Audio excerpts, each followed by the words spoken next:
జగమే మరపింపజేయునది కన్న తల్లి ప్రేమ. శిశువైనా పశువైనా తన తల్లి బుడికై పరుగులు తీయునులే. జననీ అను మాటలోని తరియుచు మనిషి జన్మ. ఇలనైనా కలనైనా ఆ అమ్మ రుణమే ఎన్నడు తీరదులే.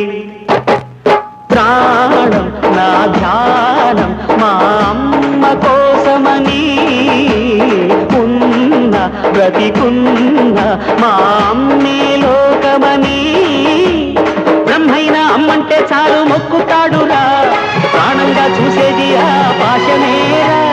దేవుణ్ణైనా ఎదిరిస్తాను, కాలాన్నైనా శాసిస్తాను, అమ్ముంటే చాలంట అండగా. అమ్మ అమ్మ మాయమ్మ, అమ్మంటే నేను అమ్మ, చల్లంగా చూడవమ్మ.